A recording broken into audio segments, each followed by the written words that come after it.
I would like to imagine if I was alive at 60 and I have not dropped dead, what that life would look like. Because everyone, in Chinese, there's always a saying called 先苦后甜, right? But no one in most places would ever tell you that you can enjoy the 甜 now. It's always about 先苦 and it's always about taking the beaters, taking the hits. If you complain and you don't do anything, then it means it's a hopeless cause. So you don't deserve to complain. Like, just shut up. Execution is more of like reverse engineering to figure out, first of all, if you have a timeline, what that looks like. It's also how long you want to give yourself this break. On the other hand, if I don't go today, I never really know when I'm gonna be there. So I decided that I'll go to Costa Rica. I tried it out and San Jose was actually quite peaceful. It's very lovely, it's very clean. With $4,000 a month, where can you be in the world? And is it really that expensive, wherever you are? So what's the difference between retirement and sabbatical?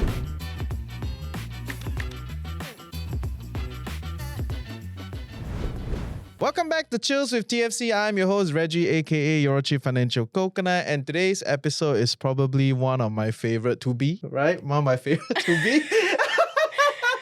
No. It's already your favorite. It's already my favorite. Yeah. Okay, it's already going to be my favorite because I'm going to spend time with one of my favorite humans, Xia. Right, for our audience that don't know you, you want to introduce yourself? Hi everyone, my name is Xia and I'm on a mission to do one creative thing a day while on retirement year.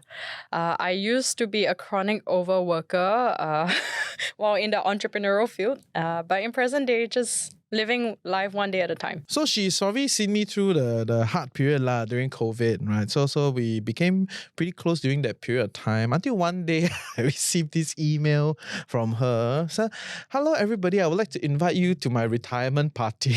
Yeah, it was on Luma, the first retirement party on Luma. So haps. So haps. But Yeah. yes, I didn't manage to go, but I was definitely very intrigued by her. Like, why this girl want to do this at this point in time? All the ins and outs of it. And then eventually she just told me that today I'm on the 4-hour work week. So we'll go there, right? So for our audience that don't know you yet, could you just introduce a little bit what you are doing and all that good stuff? I'm a human work in progress. I like to think that life is always about character building and it's always about growth. And I think in Singapore, sometimes you don't always get to ask all the questions and get all the answers, especially if you do ask too much. But my mom always told me, if you don't know, you have to ask. Don't know, must ask. And I always got scolded for not asking in the past, right? So before that, when Reggie met me, and actually we met in the entrepreneurial world, I used to help build global startup houses around the world and do global expansion for a global hostel chain called Draper's Sub House. And we are in about 20 locations around the world. And the last scene that I was in with Draper's Sub House was in India for half a year. Tell us, how did you end up in this whole retirement thing? What made you retire? I would like to say that I am tired and that's why I retired. But on a more serious note, I think, going through a certain midlife crisis that we go through in life, especially with Singapore and time's moving ahead quite fast. I would like to imagine if I was alive at 60 and I have not dropped dead, what that life would look like. Because everyone, in Chinese, there's always a saying called 先苦后甜, right? But no one in most places would ever tell you that you can enjoy the 甜 now. It's always about 先苦 and it's always about, taking the beaters, taking the hits. If things don't go well, then, lan lan saktam. There's actually, I counted, there's at least 12 different lines of thought. Okay, you give us the good ones. I will highlight the two. One is, I think work was most of my life, right? I love work so much that I live, breathe, eat, poop, and think everything about the startup world because it has changed my life so much after being in the space and looking at everybody who was passionate about solving problems. And they knew their whys. They were always very determined to follow through and execute on that. So I think that was a very positive change in my life because in Singapore, complaining is a norm and people will not say, hey, you complain too much because there is always something to complain about as a Singaporean. And I didn't really realize how big of an impact that was until I met some foreign friends in the hostel. Back then it was a hostel and Draper's Sub House used to be a hostel in Ann. And there was one Danish friend of mine and he was like, first of all, do you hear that you're complaining? If you're complaining, that means that you have a pain point in life. And what are you going to do about it? Because the next thing in this decision tree is that if you complain and you don't do anything, then it means it's a hopeless cause. So you don't deserve to complain. Like, just shut up.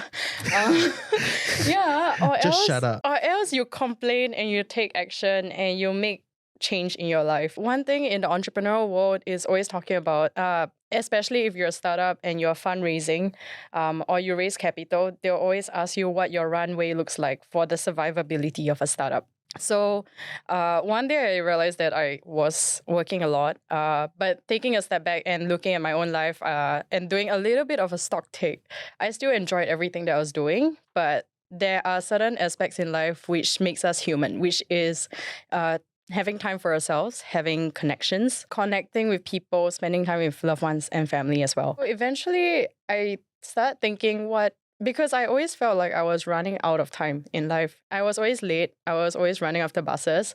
So people ask me what my workout is or if I'm a cardio person. And I can tell you, I love walking, but I run after buses all the time. So I always feel like I'm very 赶时间, but I'm curious why I always have this feeling. But the startup world is always very fast and it's always fast paced. So it always feels that before you do something, you're already 3 steps ahead of everyone and you need to anticipate for the unexpected.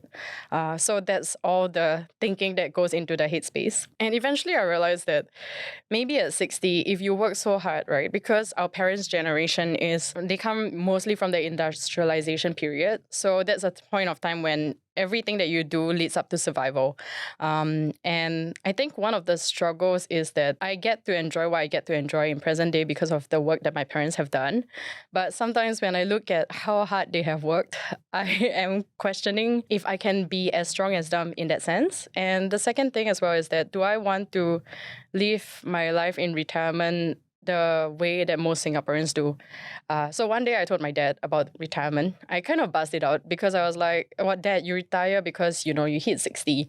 And I also want to retire because I enjoy the work that I do, but I always feel like I'm running out of time. So I thought that the solution was to buy more time.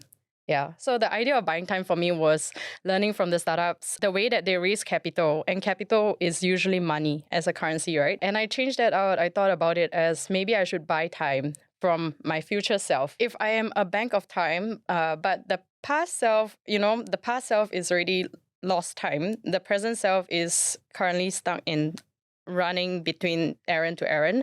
And the future one is the one who's maybe if she's a rich tai and has a more relaxed life, but doesn't always have a lot of health, then maybe she has time. Yeah. So I always thought that if that's the case, then learning from the startups who fundraise to pay back the money eventually when they break even or when they can, then that's something that I could also do in my life. So in summary, I fundraised from my future self for 1 year of time because I always thought that if I'm currently going through a midlife crisis where I feel like I'm running out of time, then maybe what I can do is borrow time from the future self that has a lot of time but might not necessarily have health. Give me a bit of color. Like, how do you prepare for this retirement experiment? So learning from the startup side or the entrepreneurs as well, right? It's not just having the idea. The idea was first incepted in me maybe in 2019. I think one of my friends sent me a couple of resources from the entrepreneurial field as well.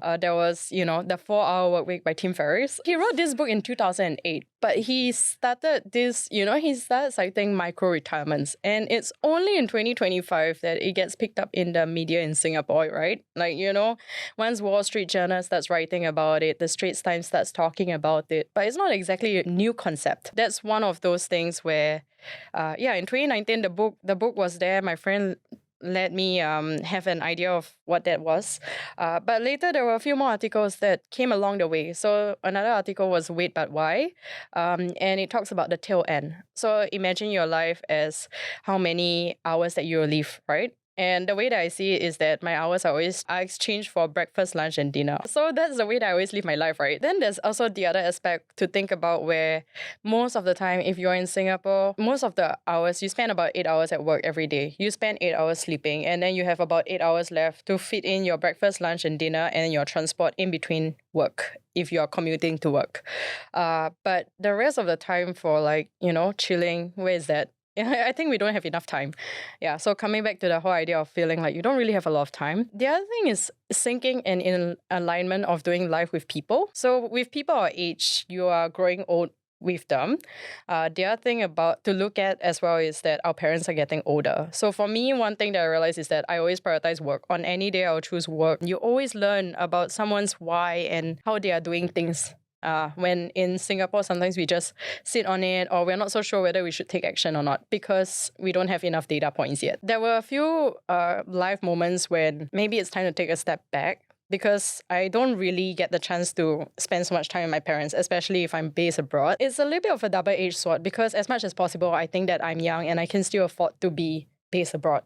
And I can learn so much more there. How do you prepare for the execution? Execution is more of like reverse engineering to figure out, first of all, if you have a timeline, what that looks like. What that looks like for a timeline is also how long you want to give yourself this break. Because a lot of people, if they take a sabbatical, for example, they'll say that, oh, I'm taking a break from work for 3 to 6 months. I called it the retirement year because I wanted to simulate a little bit of what I would look like when I'm 60 years old, plus the health lah. So I'm trying to hack my life a little bit so that if Xia currently runs at 100% health or 90% health, right, and 100% time, then does that make her, what would that ideal Xia look like? And how would you spend that extra time that you have? And also, who do you choose to put in your life? And what kind of identity you want to build? How do you want to grow? So what's the difference between retirement and sabbatical in your dictionary? So sabbatical kind of connotes that you are either, if you're backpacking, you probably have a budget. So before you think about eating something that you like maybe an empanada that costs you €5. But if you're on a budget, then you'll think about, can I afford this empanada or not? If you are a retired person, and ideally, if I'm a rich tai, then I would be able to, close 2 eyes and just say, yes, let's grab get the 3 empanadas. Yeah. I can give one for Reggie, one for Xia, and one for Xia's supper. The more the merrier, ma. Yeah. Okay. So that's the idea of if in retirement, I imagine, and I set myself up to be somebody who is financially free, then that's what I would look like. So you remove the budget element from that paradigm of choice. Correct. Right? So it really depends on the parameters that you want to have. Tell us, how do you get from the plan to the execution when you're about to start this whole... 2019 was when the idea first came in. I think in 2022, after a stint in Europe, because COVID was happening in 2020, 2021, and Singapore was closed. So I have a very cool boss who thinks very differently from everyone else. Or he's actually unconventional. Very cool. And so my boss, Vikram, one day was like, hey, Xia, Singapore is closed. Why not go to Croatia to work? And I was like, yeah, sure. When? And he's like, next week. So if you're a Singaporean and you're young, I think for me, I just jump at it because you don't know what is out there until you experience it. So I always feel like you should go and see it for yourself. Post-COVID, I was caught up in France. So I ended up staying in Nice as a remote worker for like 1.5 months. And Nice is a real retirement town. So you see all the people in their 60s or their 70s just slowly strolling in the middle of winter by the coast looking at the sunset. And it really made me think about the plan that I've always set on.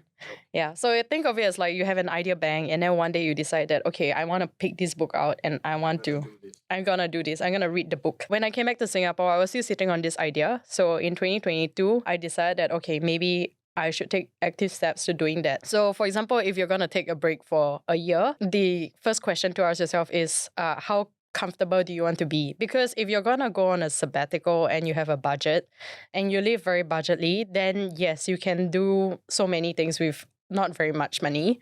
But on the other hand, I wanted to simulate being, if I was in my 60s and I randomly walk down the street and I see Reggie and we have a very good conversation, I love to buy him lunch or dinner and be able to afford that. So be able to afford time and money to invest in connections in the rest of the world. Coming back to the math, it was thinking about the risk appetite. And the second thing as well is like budgeting. So as a Singaporean who falls into the profile of not being applicable for BTO, even if she's able to afford it, I think this became a little bit of an economic thesis as well. Because if you rent a 1-bedroom apartment in Singapore, and if it's in a central location, it'll cost you anything from 2.8 to 4K. So that was the math that I was trying to work with. And I gave myself about 18 months to save up Because for me, it does not make financial sense to rent an apartment in Singapore. And also, I don't want to offend my parents. But then my parents were actually very approving of if I go out and experience the world and I rent a one-bedroom apartment somewhere else. It's a lot more justifiable than if I rent in Singapore and I move away from them. Learning from the digital nomads in San Francisco who gave up their apartments, right? Because if you're within the digital nomad world, you hear sometimes about the Americans who give up their if they cost $5,000 for rent in San Francisco, then they probably, will free up their apartment, and then that's their budget for the rest of whatever travels they have. So it makes so much sense for them to be in like Asia, where the purchasing power would be tremendously much more if they are surviving end to end and with that rent. So I borrowed that mindset, tried to apply it to my life. So I thought that, okay, if your one-bedroom apartment in Singapore will cost you about $4,000, then to me, it's like anything that's within this $4,000 in 1 month's expenditure abroad, then it would make sense. So Xia's mentor CFO does not need to think twice, just approve. But anything more than 4K, then you have to think about it. How much do you save? How do you kind of like allot 50K for this retirement simulation? Then the remaining part of your money, what do you do with them? 3 to 6 months of a runway for when you come back. Because, best case scenario is that you come out of retirement and immediately you get a job. Worst case is 经济不景 or like a lot of uncertainties, and you realize that, okay, maybe we really, that way you up will come back at you lah. Yeah, so your past self, your future self will thank you for the savings that you have. With the other money that I have, I mean, some of it of course goes into investments.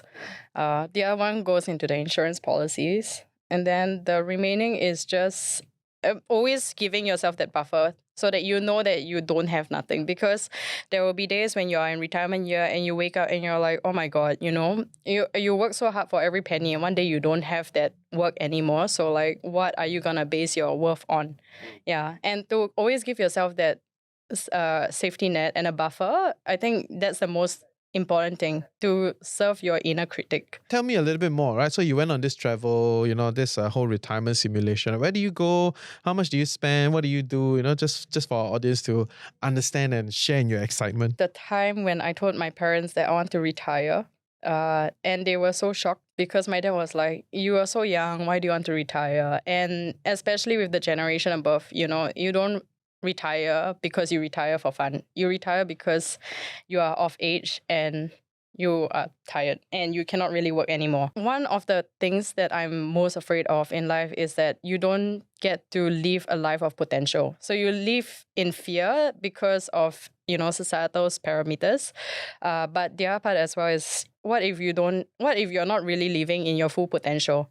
Yeah, so potential is so many different things. It can be like your best version of self. It can be you being most risk-taking, or it can be you being just yourself. So the whole goal is that because I can afford BTO, but I cannot have access to it because I'm not applicable to the T's and C's. I think my struggle was more of trying to figure out where, if not in Singapore, where else in the world could I live in?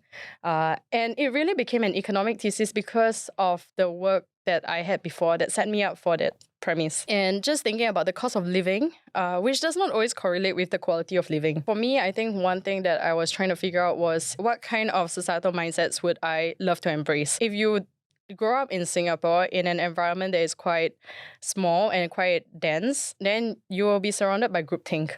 But groupthink is not always a good thing. And I would like to experience a different thing and different perspectives, different environments that set up who we are in terms of like the culture aspect and whatnot. So the original thesis with retirement year was that I want to do 1 year away from Singapore and live in 4 cities, 3 months each time. Because my mother's idea of a vacation was, she told me one day, she was like, okay, I want to go on vacation to 4 times each year, 3 months each time. But she never really got to doing it. So I was like, if my mom isn't going to do it, I should live up to that. I think one of the best memories from this travel so far was being able to travel with my sister and my parents. And we met up in Germany. And we went from Germany to Slovenia and Italy and France. And then there was also Switzerland and Liechtenstein and Monaco. Yeah, so 7 countries. And then my sister went to took them to Andorra and then Barcelona after that to fly out. That was a little bit more than a month. The last place that I was based in for work was actually in India. So I was there in Hyderabad for about 3 months in total. But at this point, I RSVP'd to a bunch of friends' weddings because I always told myself that I should show up. If I cannot show up for myself, I can show up definitely for other people. So they were the structures that kept me in place and accountable to me eventually doing this. I realized we trailed off. I didn't tell you, like, eventually when I, the idea was to save up for 18 months. And 18 months from 2022 would have been mid of 2023, correct? But I ended up only executing this in 2024.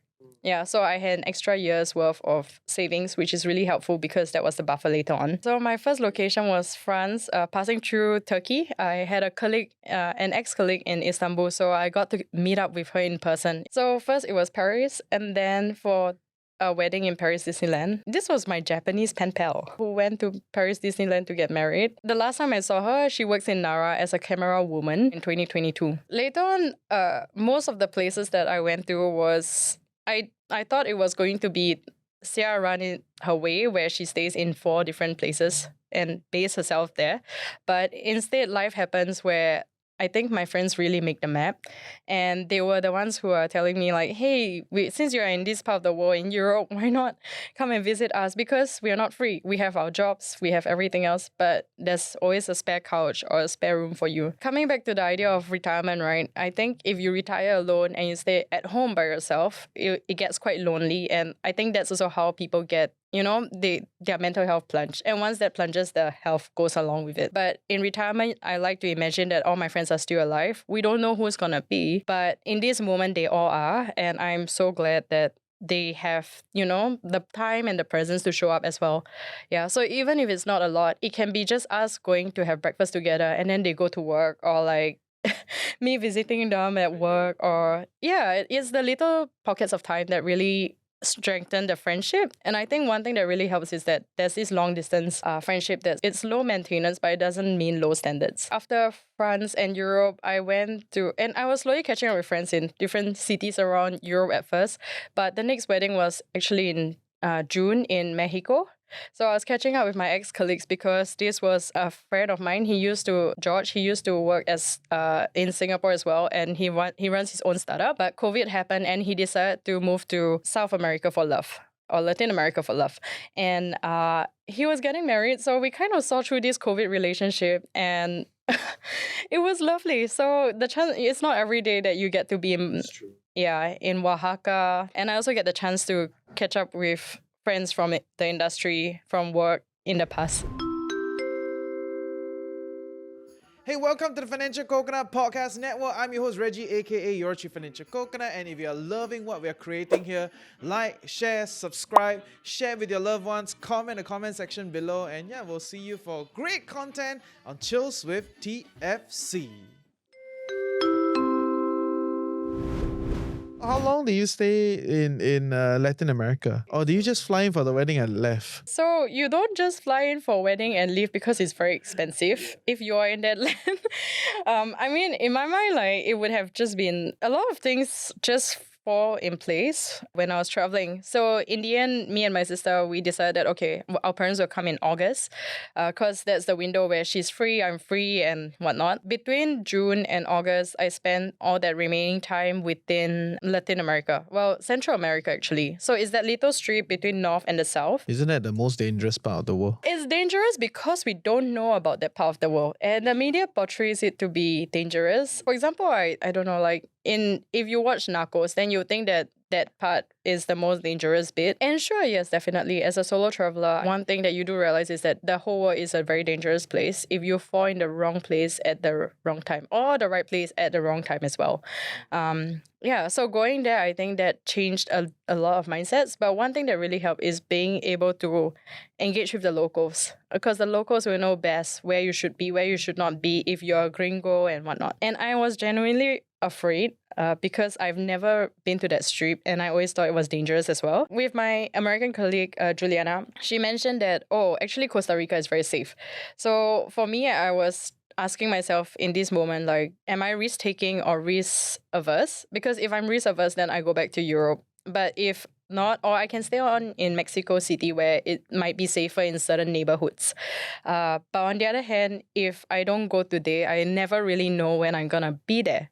Yeah, so I decided that, okay, I'll take their advice, because if they say, if one female tells you it's safe, most likely it would be, especially with the high trust. So I decided that I'll go to Costa Rica. I tried it out, and San Jose was actually quite peaceful. It's very lovely, it's very clean. You don't really hear about it in the news. Later on, I slowly moved towards Panama, and I was also in Guatemala after that, before heading back to Mexico. Then after that, where did you end up? So after they said bye-bye, I was trying to figure out where to next. So there are a few things. Like with Singapore's passport is really great because most of the places you get to go visa-free. And I think that's such a huge privilege that we don't really get to exercise a lot lah. Apart from that, I was trying to figure out, should I still stay on in Europe? And if yes, where to next? A lot of the times I booked a flight usually because it's a little bit more affordable. A good price.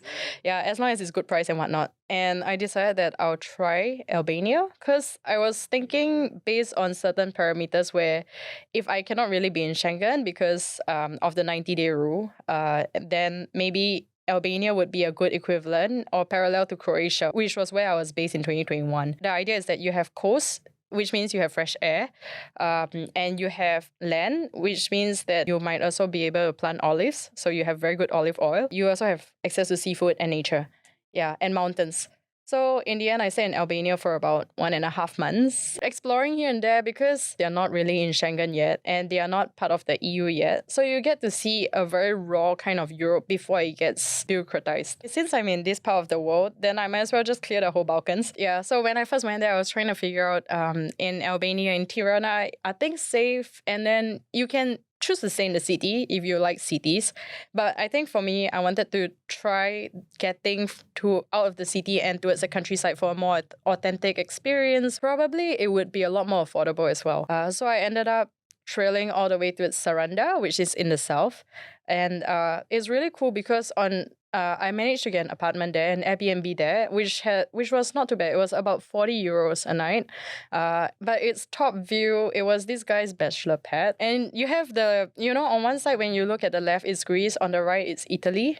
And you have a sea view. So that was really beautiful. And on any day, I would pay that 40 euros to be in that apartment instead of being in a HDB in Singapore. So Albania I was in and out because it was quite fun, but I also decided that I should go and check out a few more places. So I went to Kosovo and Macedonia, North Macedonia. Where do you go after that? Timeline wise, this is around October, and I was so about 8 months, 9 months in? No, actually I left in May. This is maybe 4 months in. I went to UK because I had friends in Oxford and they were like, hey, again, we're doing our thesis. We don't really have time for you, but you're more than welcome to come and stay with us. So I decided that why not let's go to Oxford. But I didn't know how beautiful Oxford is. Only when I was there, then I realized like, oh wow, this is really like old money kind of region, like magic, but very inspiring. I ended up having a little bit of an occupational hazard. I decided to join one of the networking events.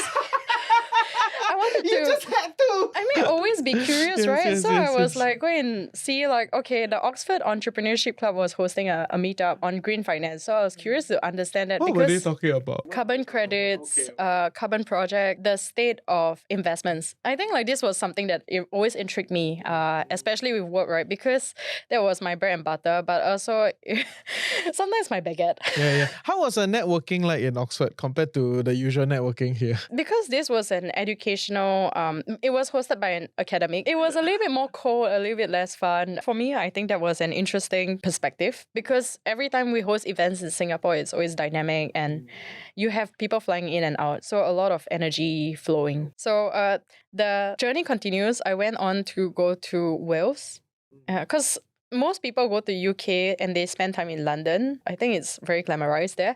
But then you don't really get the chance to explore like Wales or, like further up north of Scotland. It gets colder and it's not as easy to access without a car. Do you leave the Europe area? Yes, because eventually I left Europe in December. So about halfway through you left Europe. Yeah, about Okay. halfway through because I decided that one of the things on my goals from from a couple of years ago when I was digital nomading and remotely working in Thailand, in Chiang Mai. I was there in March and April, which is burning season. So you don't really get fresh air. Yeah, horrible. Horrible. Yeah. But this was me in 2022, and I decided that one day I would really love to live in Thailand. Came towards the end of the year, I decided that, okay, I'll come back to spend some time with the family, but also I decided to go to Chiang Mai and spend a month there. So as part of the economic thesis of with $4,000 a month, where can you be in the world? And is it really that expensive, wherever you are? Or the other thing as well is to try and figure out how do you expand the dollar. Yeah. Because Singapore dollar is always very good. I was in Chiang Mai for a month. I came back and then it was almost time for Chinese New Year in Singapore. So I was here for almost another month before heading to Vietnam to catch up with a friend since I had some time. So you kind of stayed in the area. Yeah. Okay. And then by February, I decided in a very last minute plan that I will go to India. Even though when I left India last year, I really didn't want to go back again because I was like, I really enjoyed the time that I had there. But for me, it's always like life is moving on, right? But this year I decided that, okay, I'll spend my birthday over there. Oh, okay, yes. okay. It was actually a very memorable birthday as well because I ended up looking at it was so strange. I was in this place called Burr Billing, and it's one of the best places to do paragliding. So one day before my birthday, I remember that I went on a flight, and it was quite a long journey because instead of taking me to the landing site, the guy took me to a different landing site to go and pluck some flowers. I'm not even kidding. It was an adventure. That's quite cool, right? Yeah. It is because there's this thing called the burange flowers and they make a tea out of it. Yeah, so he went to pluck some for his wife. Instead of it being a 20-minute flight, it was 1.5 hours or actually almost 2. And my friends were freaking out because there was no reception. So later on I landed and then I had tea with some monks because Burr is a place where you have presence of like Tibetans who left Tibet because of the conflict. And over there as well, you look at monks, cycling and watching the sunset or like just having chai with them. And then we went into this whole conversation of what is happiness. It's a lot about being in the moment and trying to find contentment or having contentment in this moment. Having traveled to all these places and tested your kind of like retirement thesis, right? Yes. And then what are some wisdom that you have accumulated coming back here to Singapore? Or how has it shaped the way you look at life? When I decided to embark on this journey, I think it was always about what if this is your last day on earth, right? Are you at peace? So like with your friends, your family, your everything that you've done in life. When I look back in all of this, sometimes people ask, do you have any regrets from, taking such a long break? Because it might give you an opportunity cost to either, whatever things in life that you're running behind in. And I think with all of the experiences, which have been mostly enriching, that rest was very needed. And the time with the parents and the loved ones, I think that's kind of priceless. Because, there's always this promise of if you went through COVID and you're away from a loved one of the challenges is that you'll say that, hey, you'll make time to show up. But then maybe when the world reopens, everyone is revenge traveling, everyone's hustling twice as hard. And you don't really get the chance to show up and hacking life a little bit where you have the health and you have the wealth and getting to choose how you want to consciously show up for people, being a bit more mindful of the content that you're consuming or the food that you're eating. Appreciate the sharing, but before we recorded, I was chatting with her. I was like, oh, so what have you been doing with? So, oh yeah, I'm still working some stuff. I was like, huh? I thought you retire? And she told me, no, I do the 4-hour work week, right? So tell me, like, what were you doing, right? Like, as from a work perspective, like, how much were you making or what were you doing? Just kind of give us some color on the go, to round the story, right? It's not just fun all the way. What were you doing, for your 4 hours a week? On day 2 of my retirement, I got a message from a friend. So I ended up just doing a little bit of remote work with my friends, helping to run workshops and mentor sessions. And it was mostly on Sundays. I remember there was a week that I was in Montenegro actually, and then I was putting together a PowerPoint deck. I was feeling a little bit sad because this is Montenegro, right? And I was in Kotor. And I decided, oh my God, everything that I earn is only enough for to cover the rent for 1 week. Yes. The reality is that with this 4-hour work week, it does not guarantee you a sure, fast way of success. Of course. But this was more of, for me, trying to extend the reserves. Give us some color, like what were you doing and how much were you making? Like give us some numbers. Honestly, it's not a lot. With this few hours, it was enough for me to maybe buy like 1 train ticket or 2 train tickets, like return trips, you know? So it doesn't help to cover the finances a lot, but in that sense, it helps you. Maybe for me overall, I think with the hours that I work, because it's not a lot of time as well, there was maybe 200 euros a gig or something like that. Gig works are really inconsistent. I was doing the workshops, and then there are a few other things, like if you do social media management and whatnot, those are some of the things that, you know, if you meet most digital nomads on the road, sometimes they're doing marketing or they're doing, remote like sales roles. And I think that maybe gets you at best $50 per hour. If we're being optimistic lah. For an hourly rate, if you want a remote job, then a manageable expectation would probably be about 30 to 40% of that. I wasn't always working every single month, so it was like periodic, right? On a good month, I would say it's about 600. Yeah, so it's like Ming Xia got pocket money. Yeah. Can be done, but it's just you gotta right size your expectation, right? The height needs to be like, because this is like based on a gig, but if you're doing, you know, 4 or 5 gigs, maybe you can get even a lot more. That was a great discussion. Do you have any last things you want to share? Mental health is still health, and I think it's really important. Coming back to the whole idea of retirement, right? One thing to look forward to for me was just more of like trying to understand what the light at the end of tunnel looks like. So another, 30 more years of existence, right? But why are we working so hard to live to that point if life is not really enjoyable? It's not just based on the countries that we are in and the responsibility of the country's leaders for us to have a good life. I think that is also within ourselves. And so that was why I decided that maybe, taking a retirement year was interesting, because you need to understand. For me, I think it was learning how to balance life and find balance again, because I wanted to see beyond my work identity. Who else was I? What did I enjoy? Honestly, that is very lovely, really, because it's true lah. Think I always associate you with what.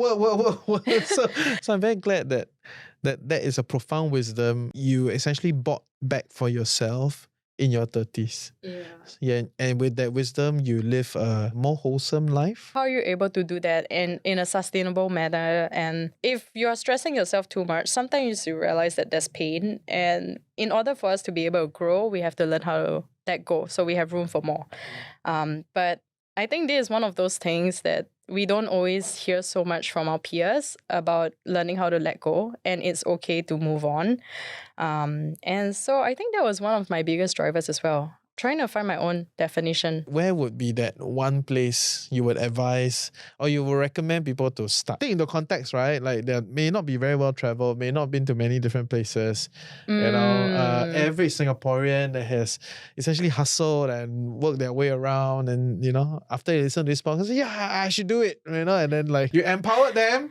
And where's that one place you want them to go? I mean, it's genuinely a very hard question, because for me, I always run to the furthest place, because I always think that, all the places that are most accessible for you, you can always return to. My personal favorite and a bias was always Nice, because I felt like Nice was a place that saw me through the years of life. So I was there in 2017 as a broke backpacker who was paying 45 euros a night in a hostel dorm. And then later on in 2021, after COVID, it was in winter as well. So you don't get the access of like going to the beach to bask and whatnot. Which is what people go to Nice for. Yes, absolutely. But one thing as well is going in the off season is actually really peaceful. And I think 心静自然凉 is very important. With Nice as a base, it was really nice because you can go to different parts and enjoy as well. And I used to do the groceries in Italy, so I went to Ventimiglia to go and buy the freshest pastas, the limoncello, and I mean, I love French food, but Italy just does, fresh produce so well. Your burratas that you pay for in Singapore at $15 or $25 for a salad here, right? And over there, you pay 5 euros for this big ball. Thank you for your time. If our audience would like to connect with you, where is the best place? They can find me on Insta, Secret Xia Tours. I hope you enjoyed today's episode, and I hope you're inspired to take charge of your life. I think ultimately it goes beyond finances. It goes beyond the concept of retirement. I think that the underpinning energy is to take charge of like, what do you really want? And then from there, why not experience it today to then simulate the life you want. And you make a more informed decision as you plan your finances, right? I think that's the beauty of it. So with that, I think that comes to the end of today's episode. If you have not placed your email address at thefinancialcoconut.com, go over to thefinancialcoconut.com, put your email address so that we can route out of all the algorithm to reach you directly when we have an event, when we have a weekly update and all that good stuff. Okay, that's all for today. We'll see you at next Choose with TFC. Bye-bye. Bye bye.